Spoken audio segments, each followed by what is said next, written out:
Se dermos uma olhada nas equações matemáticas que utilizaremos nesta unidade, perceberemos uma verdadeira mistura das unidades anteriores.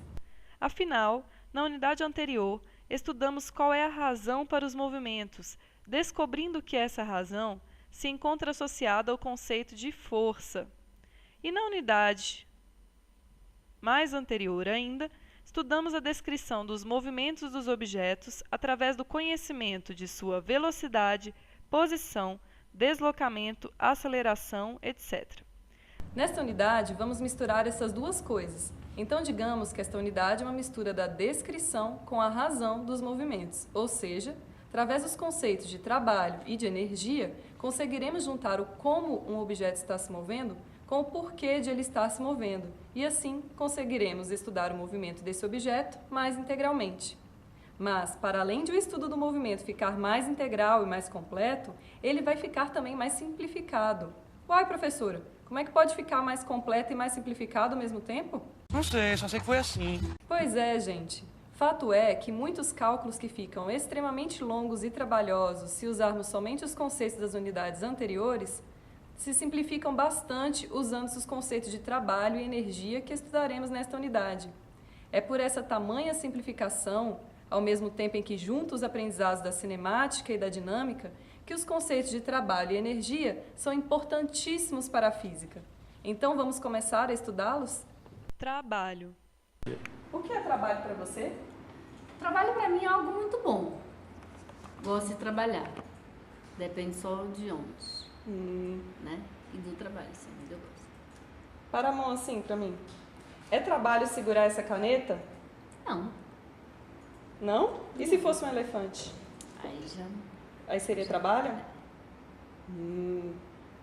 Obrigada. O que é trabalho para você? Como assim? Em poucas palavras. Em poucas palavras, é alguma coisa que eu vou ter que me empenhar para fazer, provavelmente gastar energia. Ok. E para segurar essa caneta? Para a mão. Só segurar. Está realizando trabalho? Quase nada, que eu já estava com a mão aqui mesmo, então não pesa nada, então provavelmente quase nada. O gasto de eu estar aqui sentado com a mão aqui, já vou gastar quase a mesma coisa se eu colocar a caneta aqui. Então, Olha as explicações. Mas e se fosse um elefante, então? Se fosse alguma eu coisa estaria bem morta, pesada? porque o elefante não ia dar conta de eu segurar, com certeza, né? Corto. Mas se fosse um elefante pequenininho, tipo de porcelana... Antes de mais nada, cuidado com os significados que os termos trabalho e energia têm em nossa linguagem cotidiana, viu? Pois para a física, eles podem ter outros significados. O termo trabalho, por exemplo, na linguagem cotidiana, é utilizado para designar uma tarefa, qualquer tarefa. Já para a física, não é qualquer tarefa que é considerada trabalho, e sim somente aquelas nas quais a força aplicada interfere no deslocamento do corpo. Essa interferência, pessoal, pode se dar com a força ajudando ou atrapalhando o deslocamento do corpo. Veja só. No trabalho motor, a força é aplicada no mesmo sentido do deslocamento, ajudando esse deslocamento. Agora eu vou ajudar a Denise fazendo um trabalho motor.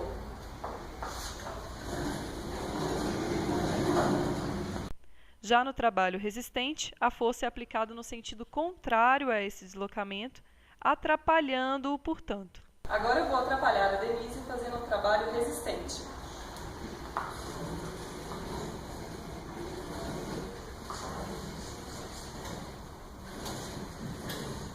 E no caso de ser trabalho ou não segurar essa caneta, pessoal, vamos tentar responder?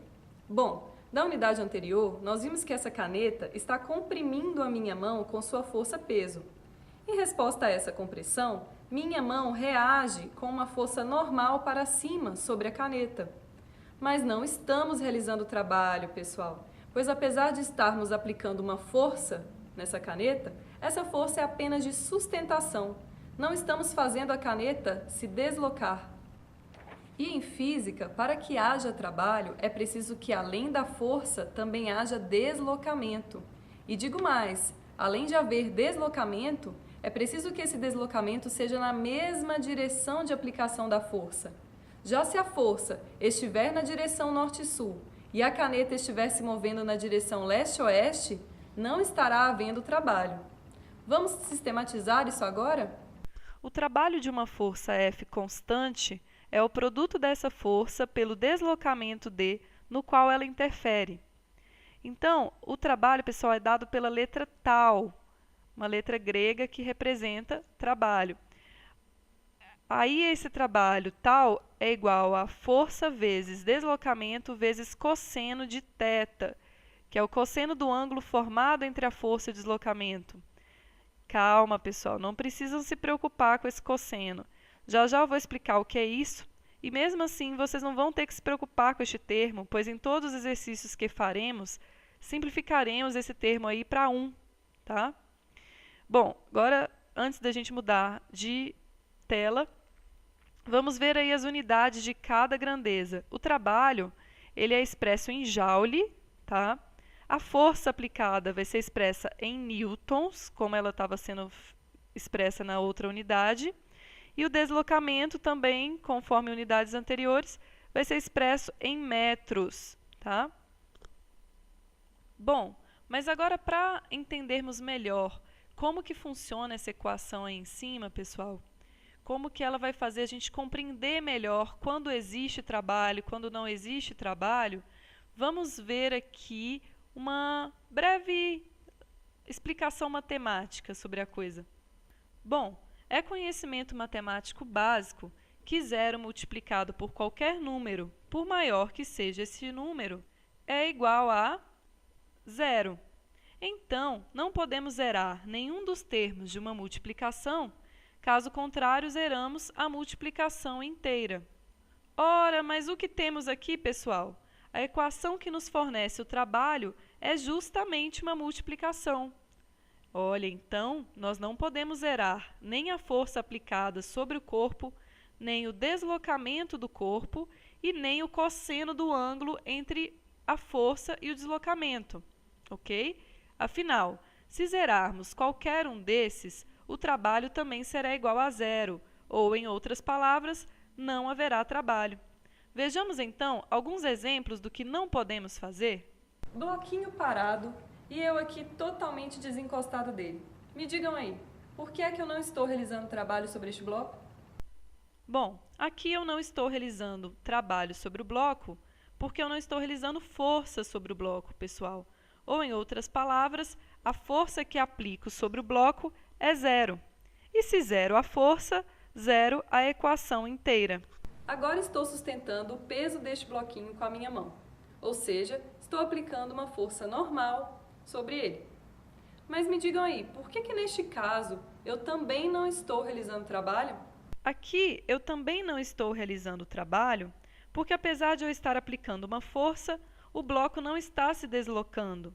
E se 0 o deslocamento, 0 a equação inteira. Pronto, agora estou aplicando força para sustentar o bloco e ele ainda por cima está se deslocando. Mas por que será que mesmo neste caso eu não estou realizando trabalho sobre o bloco? Bom, pessoal, uma forma de explicar é dizendo simplesmente que, como eu mesma disse e vocês perceberam, essa força que estou aplicando é somente de sustentação do bloco. Ela não é na direção do deslocamento, então não está interferindo em nada nesse deslocamento do bloco. Veja, a força é na vertical e o deslocamento é na horizontal.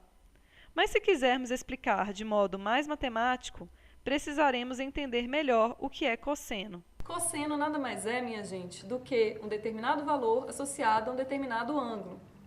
E o ângulo precisa ser entre duas retas. Então vamos supor que a minhas duas mãos sejam duas retas, tá? Se eu botar a minha mão assim uma sobre a outra, elas vão estar, que a gente chama de paralelas, tá? Assim também estariam paralelas. Ou seja, elas vão estar na mesma direção, fazendo um ângulo de 0 graus. À medida que eu vou afastando a minha mão uma da outra, elas vão aumentando o ângulo entre elas, tá, pessoal?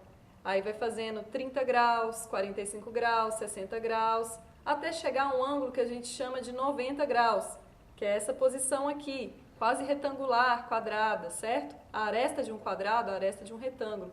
Nessa posição, a gente diz que as minhas mãos estão perpendiculares. E aí, o que eu quero que vocês saibam disso?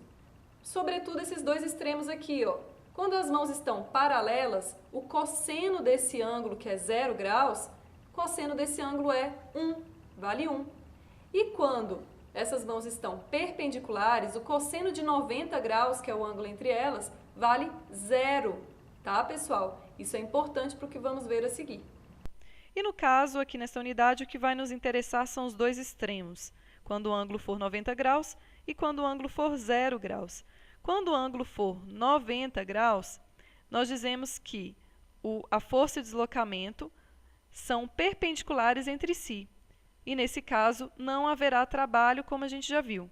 Mas, se a força e o deslocamento fizerem um ângulo de 0 graus, esse cosseno vai dar 1, vai ser máximo, e aí a gente pode até simplificar a equação.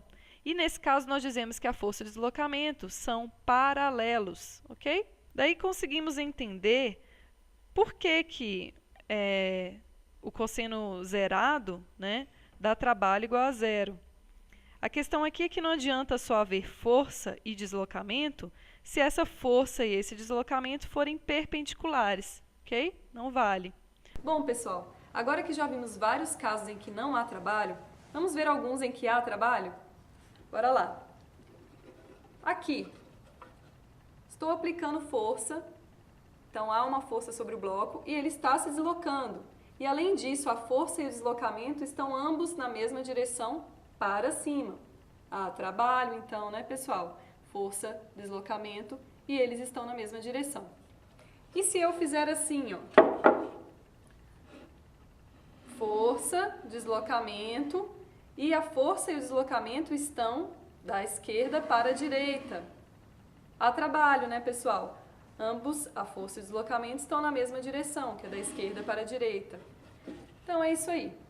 Sempre que houver força, houver deslocamento e eles estiverem na mesma direção...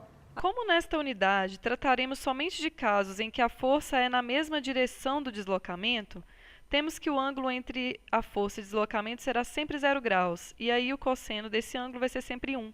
Então, poderemos simplificar a equação que nos fornece o trabalho, pessoal, deixando-a da seguinte forma. Agora, com esta equação simplificada, vamos fazer um exercício numérico sobre o assunto. É um exercício do AVA, tenho certeza que muitos de vocês vão lembrar. Calcule o trabalho realizado por uma força de 30 newtons que desloca um caixote numa distância de 5 metros na mesma direção e sentido da força. Então, se é na mesma direção e sentido da força, beleza, equação simplificada, só aquela lá de trabalho ser igual a força vezes deslocamento. Nada de cosseno, porque cosseno já virou igual a 1. Tá? Só de a força e o deslocamento serem no mesmo sentido. Direção e sentido. Ok. E agora a gente vai calcular esse trabalho pela fórmula simplificada. Sabendo que a força é de 30 newtons e o deslocamento de 5 metros. Agora é só substituir na fórmula, né? Fica trabalho igual a 30 vezes 5. Portanto, trabalho é igual a 150 joules. Ok? Cuidado, hein, pessoal? Muita gente reclamou que pôs resposta certa no AVA e não deu certo, tal. Não, é que o AVA estava com umas exigências bestas, assim. Ele não estava aceitando joule com letra minúscula, não. Só a unidade do joule era o J maiúsculo, que era a única que ele aceitava, senão ele dava como resposta errada. Lógico, é bom que vocês já vão aprendendo que realmente tem que expressar com letra maiúscula o joule. Mas era realmente uma chatice do sistema que eu não compactuo, né? Eu aceitaria numa boa. Mas é bom vocês já saberem disso, que agora vocês vão colocar sempre maiúscula, tá? A não ser o metro, o segundo, né? Que aí são unidades de medida que a gente expressa com letra minúscula mesmo, ok? Agora que já estudamos o trabalho, podemos enfim estudar a energia, pois são grandezas completamente relacionadas, veja só. Energia representa a capacidade de realizar trabalho. Olha só, tem tudo a ver com o trabalho, né? Além disso, só para ter mais a ver com o trabalho ainda, ela é expressa em joules, que nem o trabalho, ok? Pois bem, para entender melhor essa relação entre energia e trabalho, vejamos um exemplo.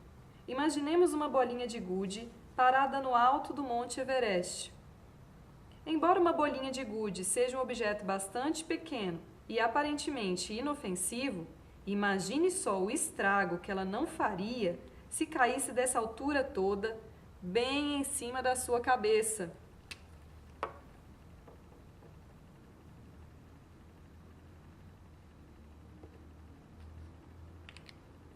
É que a posição elevada em que a bolinha se encontrava deu a ela uma energia, uma capacidade para realizar trabalho ou verdadeiros estragos.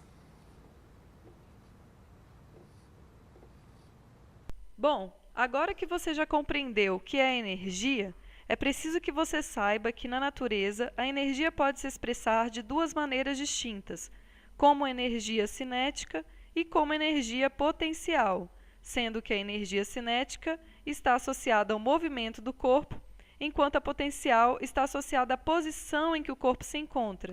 Vejamos um tipo de cada vez. Energia cinética. Então, gente, agora eu vou contar para vocês uma coisa que aconteceu comigo. Eu estava vindo para o trabalho quando duas pedestres deram sinal de passagem numa faixa de pedestres e eu fiz o quê? Parei, né, gente? Freiei tranquilamente, sem freadas bruscas, liguei o pisca-alerta, deu tempo de tudo isso. Deu tempo de eu ver também que a pessoa que estava vindo atrás de mim, o carro que estava vindo atrás, não estava freando. E eu pensei, ai meu Deus, vai bater. E não deu outra. A pessoa estava no celular, não estava vendo meu carro e bateu na traseira do meu carro. E eu pude comprovar na prática que um corpo que possui energia cinética é capaz de realizar um trabalho. Opa, para tudo. Como é que ficou essa frase? Ai, que eu não aguento esses físicos eufemizando as coisas, gente. Capaz de realizar um trabalho? É que não foi no carro deles. Capaz de realizar grandes estragos, isso sim. Aliás, gente, aproveita esse momento para pedir evitem distrações, sobretudo o celular no trânsito, ok? Resumo da ópera então, gente. Energia cinética é uma energia de movimento. Tanto é que, matematicamente, ela é definida como a metade do produto entre a massa do corpo e a velocidade do corpo ao quadrado. Ou seja, a energia cinética vai ser tanto maior, quanto maior for a massa do corpo. Realmente, o estrago do meu carro poderia ter sido pior se tivesse sido um caminhão pesadão que tivesse batido na traseira dele.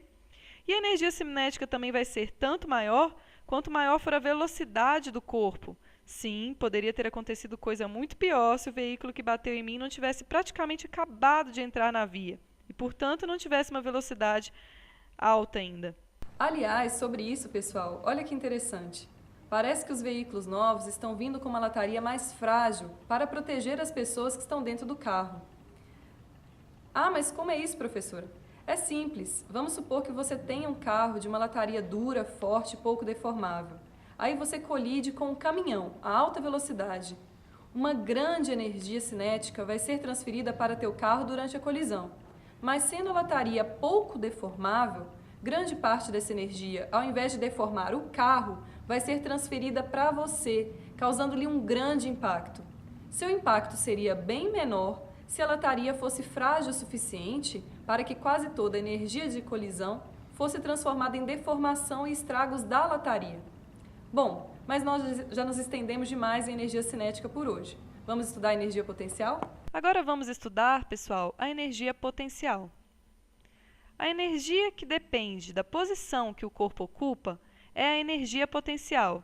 E em mecânica, a gente também classifica essa energia em dois tipos, potencial gravitacional e potencial elástica, de acordo com a propriedade que dá ao corpo a capacidade de realizar trabalho.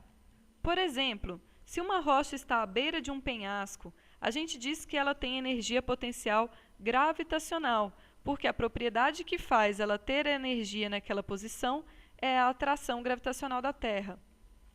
Da mesma forma, uma pedra que está devidamente posicionada num estilingue esticado, tem uma energia potencial elástica, pois a propriedade que dá energia à pedra nesta posição de lançamento é a elasticidade do elástico. Veja, pessoal, que a energia potencial gravitacional só depende da massa do corpo, da gravidade do local e da altura do corpo a partir de determinado nível de referência. Então, quando te perguntarem em qual desses caminhos a energia potencial adquirida é maior, não caiam nessa pegadinha. A energia adquirida vai ser a mesma. Afinal, veja só, a pessoa é a mesma, não é? Então, a massa é a mesma. O local é o mesmo, não é? Então, a gravidade é a mesma também. E, ao final, subiu-se uma mesma altura nos 3 casos. Então, com tudo igual, a energia potencial também só pode ser igual nos 3 casos, ok? Como o próprio nome já diz, pessoal, energia potencial é aquela energia que pode ser usada. Mas se ela não for usada também, não tem problema, ela não se perde. Veja essa mola, por exemplo. Quando eu a estico, eu dou para ela uma energia potencial elástica, tá? Mas se eu deixá-la nessa posição, essa energia continua armazenada, ela não vai embora. Resumindo, então, a diferença básica entre energia potencial e energia cinética, pessoal. A energia potencial é uma energia armazenada, enquanto a energia cinética é uma energia de movimento. Na tirinha a seguir, o gato Garfield brinca justamente com essa diferença entre os 2 tipos de energia. Sempre que alguém fala a frase preparar, apontar, o que vem depois? A palavra já, não é? Preparar, apontar, já! E começa a corrida, não é mesmo? Mas o Garfield faz diferente. Em vez de energia cinética, de movimento, ele sugere que vai adquirir uma energia potencial quando fala a palavra conservar, que tem justamente o sentido de armazenar. Só que nem essa energia ele está adquirindo. Vamos ver por quê? Ele está acoplado a uma mola, pessoal? Ou está na posição de lançamento de um estilingue? Ele está acoplado a uma mola? Ou na posição de lançamento de um estilingue? Ele está no alto de uma montanha ou em qualquer outra altura elevada em relação ao solo? Não, né, pessoal? Ele está simplesmente deitado no chão. Então, ele não está armazenando verdadeiramente nenhum dos 2 tipos de energia potencial, ok? Com a ajuda de um sistema de polia e corda, um construtor realizou um trabalho de 8.000 joules. Então, o trabalho realizado por esse construtor foi de 8.000 joules.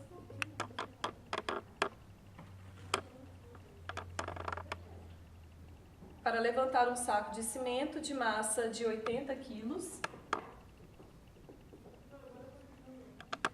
de uma altura h, tá? Que a gente não sabe ainda qual é.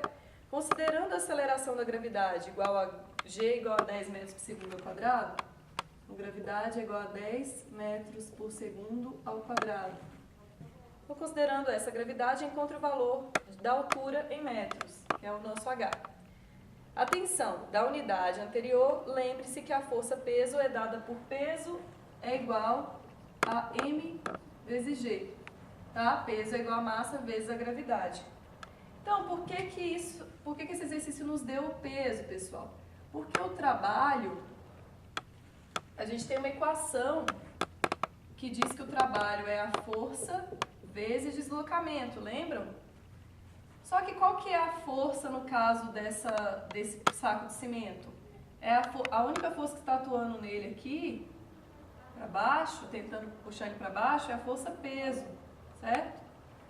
Então, a gente vai substituir o trabalho que se usa para subir ele, o trabalho que é realizado, é um trabalho para vencer essa força-peso e causar um deslocamento, apesar dessa força, tá?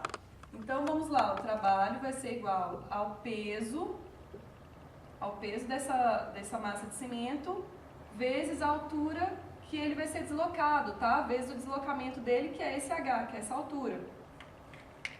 Bom, e o exercício está pedindo para a gente é justamente o valor de h. Vamos ver como fica? O h, se a gente isolar ele, a gente tem que passar o peso para lá, multiplicando ou dividindo? Dividindo, né? Porque se ele estava multiplicando o h do outro lado da equação, ele vai passar para o outro lado dividindo. Então, h vai ficar igual a trabalho dividido pelo peso, tá? E quanto é o nosso trabalho? 8.000 joules. O enunciado me deu. E quanto é o nosso peso? Não sei, né? Porém, a gente sabe que peso é igual a mg e a gente tem o valor de m e o valor de g. Então, vamos calcular o peso aqui? Peso é igual a massa, que é 80 quilos, vezes a gravidade, que é 10, peso, portanto, é igual a 800 newtons. Agora a gente já tem condição de terminar o cálculo de H. H é igual a altura é trabalho sobre peso, que é igual a 8.000 joules sobre 800 newtons. Portanto, a altura é quanto, pessoal? 8.000 dividido por 800 dá quanto? 10 metros. Tá? Por que metro, professora? Porque o metro é a unidade fundamental no Sistema Internacional de Medidas, o joule também e o newton também. Então, toda vez que a gente usa somente as unidades fundamentais do Sistema Internacional, nosso resultado também já sai na unidade do Sistema Internacional, tá? Que no caso da distância é o metro. Então, a altura vai ser 10 metros. Então, realizando um trabalho, vamos interpretar isso, realizando um trabalho de 8.000 joules sobre esse saco de cimento, a gente conseguiu deslocar ele 10 metros, uma altura de 10 metros. Ok? O exercício do AVA, que vem logo na sequência desse, diz assim: no caso do exercício anterior, quanta energia potencial gravitacional o saco de cimento adquiriu ao ser levantado até a altura H? Ora, gente, o que eu queria era que vocês percebessem que ele adquiriu uma energia igual ao trabalho que realizamos para levantá-lo até essa altura H. É como se essa energia potencial pudesse ser entendida como uma retribuição que a atração gravitacional da Terra dá ao trabalho que despendemos toda vez que subimos ou que fazemos subir alguma coisa. Inclusive, é por isso que esse exercício tem duas formas de fazer, utilizando a fórmula de trabalho como fizemos e utilizando a fórmula para energia potencial gravitacional. Agora vamos calcular de novo essa altura H, só que agora utilizando a fórmula para energia potencial gravitacional em vez do trabalho. Uai, professora, mas como se a gente não tem o valor da energia potencial gravitacional, só tem do trabalho? Mas é aí que tá, como acabei de dizer a vocês, o trabalho foi feito, o trabalho que foi feito no saco de cimento, ele equivale à energia gravitacional que o saco de cimento adquiriu, né? Justamente ele adquiriu essa energia potencial gravitacional de 8.000 joules, porque foi realizado um trabalho sobre ele de 8.000 joules. Então, a energia potencial vai ser igual ao trabalho, que vai ser igual a 8.000 joules. Só que aí, olha a nossa fórmula para energia potencial, gente, gravitacional. mg vezes h. Então, a gente tem que o h, isolando ele, tudo que estava... Quando a gente quer isolar uma variável para calculá-la, né, calcular o valor dela, a gente joga tudo que estava multiplicando ela, tudo que estava juntinho dela para o outro lado da igualdade. Então, o outro lado da igualdade já tinha energia potencial e agora vai conter o m e o g. Dividindo porque eles anteriormente estavam multiplicando o h, agora eles vão ficar dividindo a energia potencial. Então, a gente já tem isso tudo, né, pessoal? A energia potencial eu disse para vocês que é igual ao trabalho para levantar aquela massa de cimento, 8.000 joules. E o m a gente tem que é 80, a gravidade é 10, então vai ficar novamente 8.000 dividido por 800, que vai dar 10. Então vejam que a gente consegue calcular tanto pela fórmula de energia potencial gravitacional quanto pela fórmula do trabalho. Por quê? Porque o trabalho é igual ao deslocamento vezes força. E justamente a gente está na energia potencial gravitacional, a gente calcula o trabalho da força-peso, certo? Então é isso. Agora, para finalizar esta unidade e, consequentemente, o nosso curso, vamos estudar sobre conservação versus desperdício de energia. Há mais de 2 séculos atrás, Lavoisier, um famoso francês considerado pai da química moderna, disse a seguinte frase: conservação versus desperdício de energia. Na natureza, nada se cria, nada se perde, tudo se transforma. De fato, pessoal, até hoje, nossos estudos sobre energia têm como base um princípio que muito tem a ver com essa frase de Lavoisier. Esse aqui, ó. Princípio geral de conservação da energia. A energia pode ser transformada de uma forma em outra, mas não pode ser criada nem destruída. A energia total é constante, sempre se conserva. Ora, pessoal, se a energia sempre se conserva, por que nós falamos tanto em desperdício de energia? Vamos tentar entender através de um exemplo. Suponha um sistema mecânico simples de uma bicicleta. Desejaríamos que toda a energia que partiu das forças de nossas pernas sobre o pedal fosse integralmente transformada em energia de movimento. Mas não é bem assim que acontece, pois mesmo que as engrenagens estejam bem lubrificadas, um pouco da energia fornecida por minhas pernas vai ser transformada em energia térmica ou sonora devido ao atrito entre as engrenagens ou outros componentes do sistema mecânico da bicicleta. Essas energias podem ser consideradas desperdiçadas, pois não têm qualquer utilidade para o movimento do ciclista. Então, quando falamos de desperdício de energia, gente, na verdade estamos falando em desperdício de energia útil. E a maioria das transformações de energia que ocorre na natureza desperdiça essa energia útil, porque a maioria dos sistemas sofre ação de forças dissipativas, que são força de atrito ou qualquer outra força de resistência ao movimento do corpo. Por exemplo, se eu arrastar essa cadeira no chão, o que será que acontece? Vamos dar uma olhada?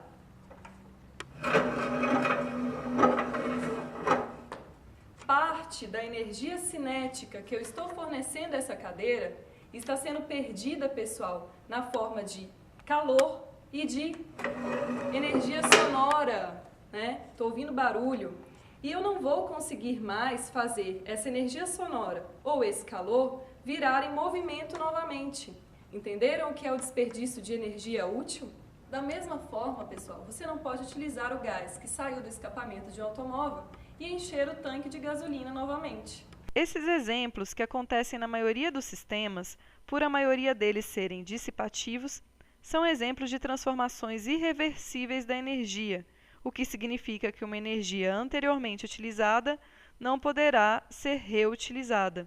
Porém, na natureza, também existe uma pequena parte de transformações de energia que são do tipo reversível, ou seja, uma energia transformada em outra forma de energia, mas depois consegue voltar a ser o que era. Os sistemas com essa propriedade, pessoal, são chamados sistemas conservativos e neles não atuam forças dissipativas. Nesses sistemas, a energia mecânica, que é a soma das energias potencial e cinética presentes no corpo, se conserva. E o teorema da conservação da energia mecânica nos diz justamente isso, que se apenas forças conservativas atuarem sobre um corpo em movimento, sua energia mecânica total permanecerá constante para qualquer ponto da trajetória, ou seja, a energia mecânica do corpo se conservará. Bom, mas o que é energia mecânica? Energia mecânica, como eu já disse, é a soma das energias potencial e cinética em cada ponto. Então, quando eu digo que a energia mecânica final do corpo vai ser igual à sua energia mecânica inicial, eu quero dizer que a soma das energias cinética e potencial no início é igual à soma das energias cinéticas e potencial no final. Lembrando que isso serve apenas para sistemas conservativos, quando não atuarem forças dissipativas, como as forças de atrito, forças de resistência do ar ou qualquer outro tipo de força resistente, ok? Exercitemos esse teorema dando um exemplo de uma montanha-russa ideal, ou seja, uma montanha-russa imaginária em que não haja forças de atrito ou quaisquer outras forças dissipando a energia mecânica do sistema carrinho-pessoas. Bom, neste exercício eu vou colocar todas as informações do enunciado aqui na lousa, tá? Enquanto eu for lendo o enunciado para vocês. Então, na figura, o corpo, o carrinho mais pessoas, de massa M igual a 160 kg, massa M igual a 160 kg. Nossa primeira informação é a massa do carrinho pessoas. Esse corpo parte do repouso no ponto A e se desloca sobre todo o trilho de uma montanha-russa ideal. Essa é outra informação. A montanha-russa é ideal, tá? Ok? Vamos ver se a gente vai encontrando mais informação. Ele se desloca com a aceleração da gravidade g igual a 10 metros por segundo ao quadrado. G igual a 10 metros por segundo ao quadrado. Diga quais são os valores da energia potencial, da energia cinética e da energia mecânica do corpo em cada um dos pontos da nossa trajetória. Tá? Então, eu vou dividir esse problema em 3 vertentes aqui, ó. Numa eu vou calcular as energias que ele está pedindo aí no ponto A. Na outra parte eu vou calcular as energias que se está pedindo no ponto B. E na outra no ponto C, ok? Então agora vamos analisar essa seguinte informação que o exercício nos deu, tá?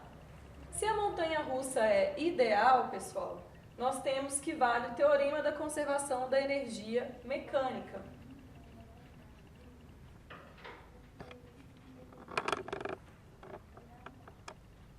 Abrir tudo. Jorge, já abri tudo? Tá. Até aqui embaixo.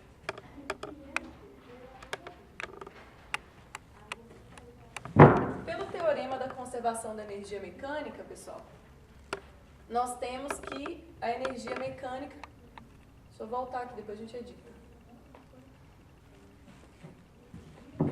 Com a montanha-russa ideal, a gente sabe que só atuam forças conservativas e que quando atuam só forças conservativas sobre um sistema, vale o teorema da conservação da energia mecânica, que nos diz o quê? Que a energia mecânica ela é constante. Em todos os pontos da trajetória, ela vai ter o mesmo valor, tá? E o que é a energia mecânica, afinal de contas? Energia mecânica, ela é igual à energia cinética mais a energia potencial em cada ponto da trajetória. Então, por exemplo, no ponto C, se eu pegar a energia cinética do corpo no ponto C e somar com a energia potencial nesse mesmo ponto, eu vou ter energia mecânica nesse ponto, tá? É isso que é o nosso conceito de energia mecânica. Então, agora vamos calcular o que ele pediu. Energia cinética, potencial e mecânica para cada um dos 3 pontos. Primeiro, pessoal, dica. Quais são as fórmulas para as energias? A gente tem que energia cinética é igual a meio de mv ao quadrado. Eu vou dar a dica aqui que a gente nem vai precisar da fórmula de energia cinética. Energia potencial é mgh. E energia mecânica é isso aqui, a soma dessas duas. Vejam só pelo problema. A gente tem a velocidade do carrinho em algum momento da trajetória? Nenhum momento a gente tem a velocidade dele, né? Então a gente já não consegue usar essa equação aqui para energia cinética. Mas a gente tem todas as variáveis que são necessárias para calcular a energia potencial. Em todos os pontos, vejam só. A gente tem a altura dos pontos, né, que é o nosso H. A gente tem a massa do carrinho e pessoas. E a gente tem a gravidade. Então, eu vou começar o exercício calculando para cada um dos 3 pontos a energia potencial desses pontos, tá? Então vamos lá. Em A, a energia potencial é igual a M, que é 160, vezes gravidade, que é 10, vezes, vou colocar o vezes com um pontinho, 160 vezes 10, vezes a altura, que é 5, certo? Então, a energia potencial em A vai dar, vamos ver aqui, 160 vezes 5, 1630, vai 3, vamos ver 5, 5, 6, 7, 8, 800. Energia potencial em A vai dar 800 vezes 10, 8.000. 8.000 joules, que joule é a unidade de energia. Estão lembrados? Beleza. Chegamos à energia potencial em A. Agora vamos para a energia potencial em B. Também é a massa, que é 160, vezes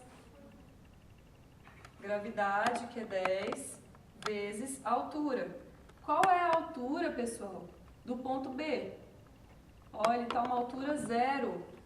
0 multiplicado por qualquer número. 0 é a equação inteira, certo? Então, a energia potencial vai ser 0, porque a altura é 0. Não tem energia potencial numa altura quando não tem altura, né? E agora em C, para finalizar, a nossa energia potencial é a massa continua a mesma, 160, que é a massa do carrinho mais as pessoas lá dentro. A gravidade também continua a mesma, vezes 10, vezes a altura mudou. Foi de 5 para 0 para 4.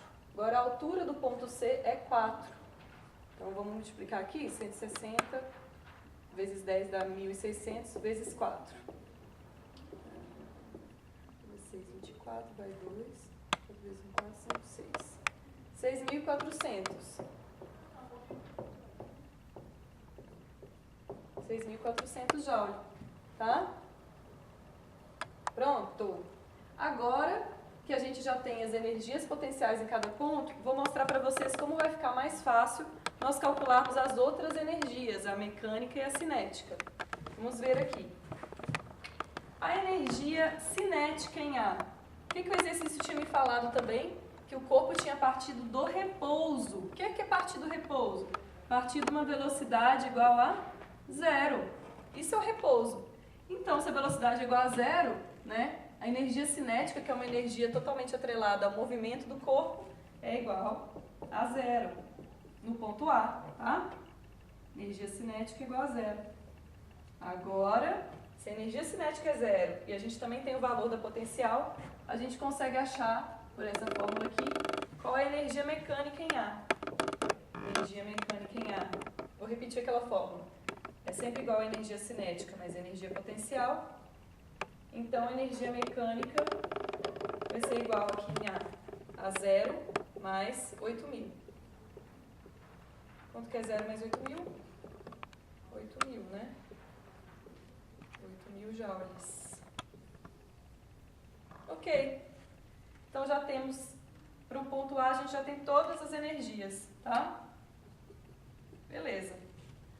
Então, para o ponto A, a gente tem que a energia cinética é 0, porque não tem movimento, que a energia potencial é 8.000 joule, e, consequentemente, a energia mecânica, que é a soma dessas duas, é 8.000 joule também. Ok? E agora, em B. A gente tem que a energia potencial em B agora que é 0. Só que a energia mecânica, como a nossa montanha-russa é ideal, a energia mecânica vai se conservar, tá certo? Em todos os pontos. A gente não acabou de calcular a energia mecânica aqui, que deu 8.000. Se ela vai se conservar, a energia mecânica vai ser 8.000 no ponto B também. 8.000 joules. E aí, se a energia mecânica é o resultado da energia cinética somada com a potencial, a gente já tem condição de calcular a cinética, né? Energia cinética, então, é igual a mecânica, 8.000, menos a energia potencial. Vou até fazer, para não fazer direto, vocês vão falarem, ah, professora, eu não entendi esse cálculo. Energia cinética mais a potencial é igual a mecânica, certo? Então, a energia cinética é igual a energia mecânica menos a energia potencial. Portanto, a energia cinética vai dar 8.000 menos 0, que também dá 8.000. Olha que interessante.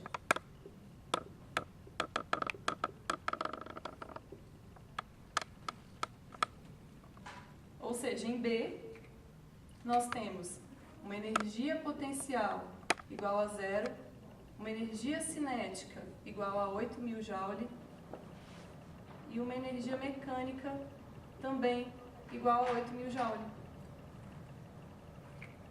Só que olha que interessante, como a energia mecânica se conserva em todos, a gente já pode dizer que aqui no ponto C também, ó, a energia mecânica vai ser 8.000 joules. Tá? Ela se conserva em todos os pontos, ela tem que ser 8.000, a mecânica. Ok? Então, agora, no ponto C, a gente já tem que a energia mecânica é 8.000 joule e que a energia potencial é 6.400 joule. Aí fica fácil, novamente, a gente calcular a cinética, não é? Ó, energia cinética vai ser igual a energia mecânica menos a energia potencial. Então, a energia cinética vai ser igual a 8.000, que é o que a energia mecânica é sempre, menos 6.400. Energia cinética, então, é igual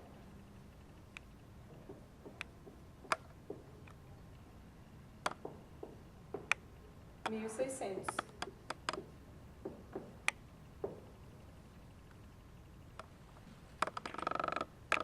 Certinho, pessoal? Mas supondo que essa montanha-russa não fosse ideal, ou seja, que houvesse forças dissipativas como o atrito e a resistência do ar atuando sobre o corpo aí, carrinho, pessoas, certo? Aí a energia mecânica não seria igual em todos os pontos, como ela foi, certo? Ela seria o quê? Menor, né? Então, assim, veja bem, energia potencial seria a mesma em todos os pontos, porque a altura se manteria a mesma, a massa e a gravidade também. Se a energia mecânica não seria a mesma, o que variaria, na verdade, de fato, seria a energia cinética, tá? Do movimento. Então, a energia de movimento, né, associada ao movimento, que iria variar. Então, o que aconteceria se houvessem forças dissipativas no meu sistema, numa montanha-russa, no caso real? A minha velocidade iria só diminuindo até zerar, tá? E aí eu poderia dizer que o sistema iria perder energia de movimento através do atrito com os trilhos ou com o ar, transformando-se em calor ou em energia sonora. Bom, pessoal, acho que agora é hora da nossa despedida. Foi muito bom estar com vocês, espero que vocês tenham aprendido um pouco melhor com essas videoaulas e qualquer sugestão ou crítica serão muito bem-vindas. Boa sorte no AVA, boa sorte na nossa prova presencial e nos vemos no curso de Física segunda etapa no próximo período.